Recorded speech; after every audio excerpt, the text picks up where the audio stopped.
It's as if I went to sleep for a year, and when I woke up, the world's fallen apart. There is tremendous clamor for revenge, especially in the wake of the Red Wedding. Catelyn Stark's death, Richard Madden and Una Chaplin, that moment, I knew it was coming, and it ripped me up inside. I cried. I actually shed a tear that. Yeah, I shed a tear. All the performances were extraordinary, and it was very emotional to do. It's sort of, where do you go from there? Some of the most shocking and mind-blowing scenes of the entire series come at the end of this coming season. Some very bloody confrontations. I know how important the Red Wedding is to so many fans of the show and the books, but we pick up the pieces and top it in many ways. This is definitely the most dangerous season for Tyrion. It seems like almost every episode he's in jeopardy of getting his head removed from his shoulders. Tyrion has never been faced with this much public humiliation because he usually has an answer for it. I've talked myself out of 1,000 dark corners, Podrick. I don't think I'm talking my way out of this one. He's usually center stage, and he usually is better at it than the people around him. This time around, he's left as an audience member. I'm guilty of being a dwarf. There's no boundary with her and Tyrion of inflicting emotional damage. She's quite happy to do it. You've always pitied him. Our poor little brother. He'd kill us all if he could. Tyrion and Jaime definitely have a love that Tyrion doesn't have with the other members of his family, and he helps Tyrion a great deal this season. Careful. I'm the last friend you've got. My favourite character is Bronn, Tyrone Flynn. I really like Cersei because she's just a fantastic character, and even though everyone hates her, you kind of love to hate her. Jaime Lannister. He's complex. The thing that Nikolai has is this incredible charisma. He was born to play that part. Oberyn Martell is the one wild card. I would describe Oberyn as a deeply passionate person. I think that he's very, very dangerous, but he's also good. I think Oberyn's feelings for the Lannisters go beyond disdain and then to hatred. Why did you come to King's Landing, Prince Oberyn? I was invited to the royal wedding. The Lannisters aren't the only ones who pay their debts. He uses the invitation to the wedding to come and seek out what he really wants, and that is vengeance. Joffrey. Joffrey's a wee prick. Mummy's boy, a bully. He's got nice eyes.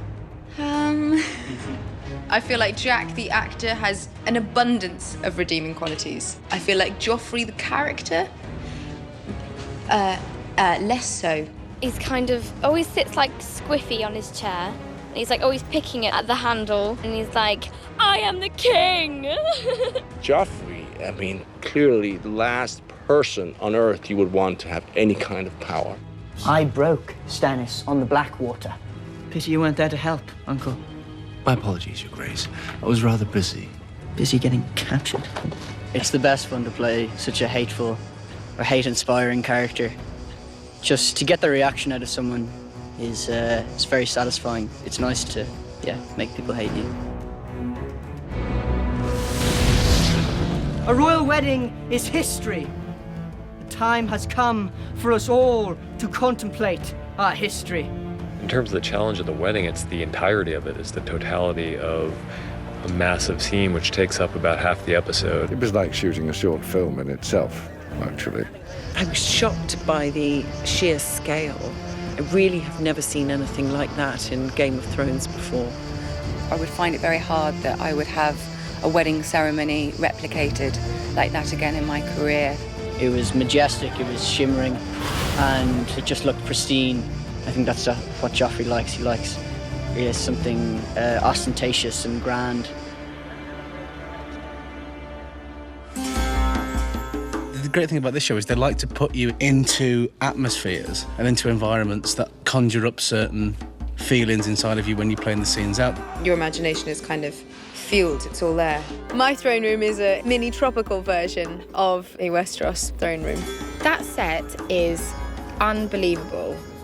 I walked in and was like open-mouthed for a good 10 minutes. very intimidating. And Amelia's lovely, but you kind of look up at them and it's kind of frightening. She's exploring what kind of a leader she could be.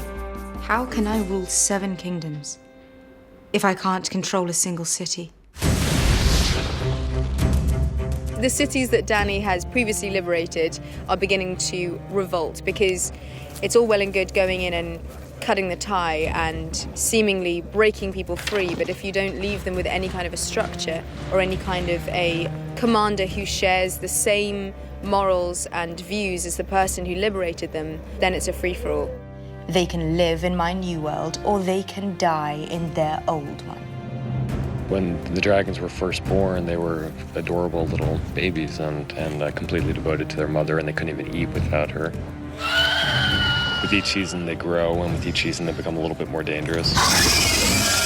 And now they're at the point where they're not babies anymore. They are outgrowing the restrictions that she's placing on them.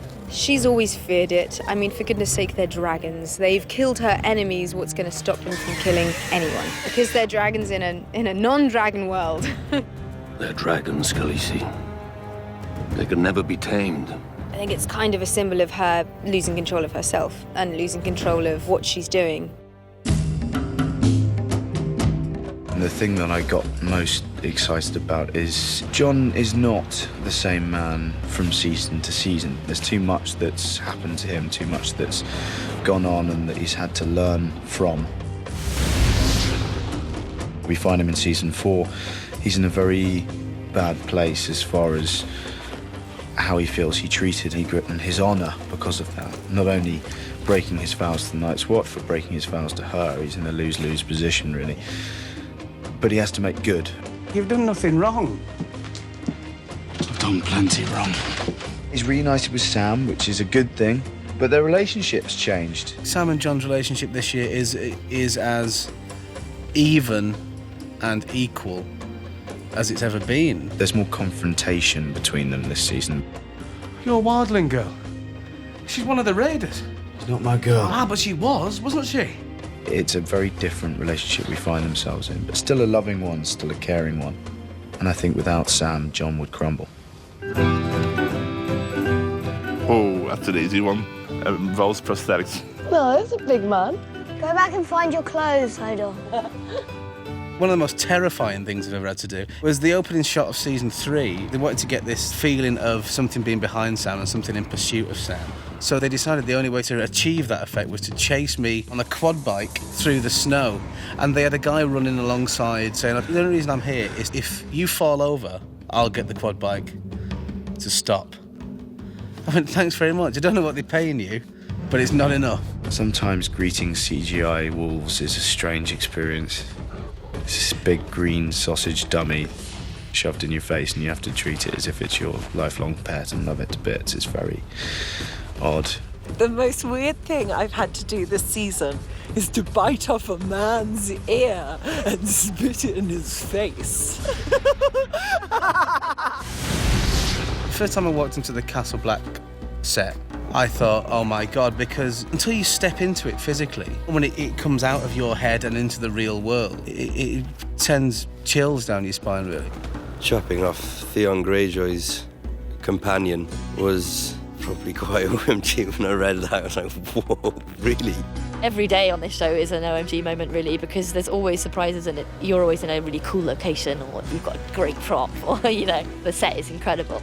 The thing that's amazing about the places we shoot is you just don't know what to expect. So you turn up and you're like, wow, this is so much grander than I could have expected or could have ever imagined. The biggest OMG moment is when you think you're nearly finished and then you've got 5 hours to go. Well, Nikolai and I tried to do a dance number walking down the steps of the court. We thought it was fun. And the extras were all laughing and dancing. But the crew was really tired, and I don't think they responded. And then we just heard from the 80s, like, still rolling, reset. Whenever Maisie's around, there's usually a lot of sleepovers, and we do a lot of knock and runs on people's hotel doors. You'd see Dame Diana Rigg playing backgammon with Daniel Portman, and see Lena giving a massage to someone, and everyone's just chatting and joking around, and that's a really nice moment. Everyone else gets the badass quotes. I think the best quotes are Bron's quotes. Any line he has is witty and intelligent and hilarious. You don't fight with honor. He says, no. He did. Okay, well, there was that scene where he said, Hodor. Hodor? Hodor. Hodor. That was definitely a badass one. I think it would be when Ygritte's head is on that rock. Strike hard and true, Jon Snow. I'll come back and haunt you. Oh, that was a great line. Well, there's one this year when she's talking about nothing. Maybe nothing is worse than this. Nothing isn't better or worse than anything. Nothing is just nothing. I think that makes you really think about all the different characters and it kind of puts things into perspective. Oh, Dracarys. Dracarys. Definitely. I believe that's probably the most badass quote. I think Maester Luwin. He was very much a father figure for Bran, and to not have him, I think, is probably a disadvantage to Bran. Be Rob and Catelyn. So hard. The big one that set the whole tone for Game of Thrones being known for a show where no one is safe was Ned Stark. And that completely shocked me.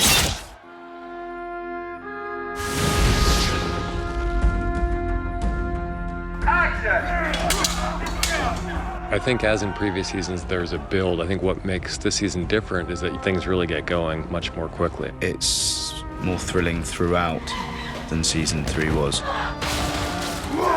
There's definitely objectively more action, and there are a whole lot of things on the production front that we've never done before. Everyone's kind of now loading the guns, loading their arrows, sharpening their knives, and it's just ripe. It's not building towards one specific climactic event. There are more climactic events in season 4 than there have ever been before. Every season up until now, it's been episode 9 has been the big episode. Season 4 is just very steady. The stakes are higher throughout the season than they have been before. This season, the story just gets more intense. Some really juicy mental storylines. And it's just really exciting. The button's pressed and the accelerator is firmly to the floor here. There's a lot of action. The good guys are coming back this year, and that's nice to see. Yeah, we're making a stand. We hope people, when they come out of the season, will feel that the impact of the season as a whole would be even greater than the impact of the previous season. There are so many quality shows on television that I love and admire, but I don't think there's one with the scale of Game of Thrones in terms of the size of the cast, in terms of number of countries we shoot in, and who else has dragons, really?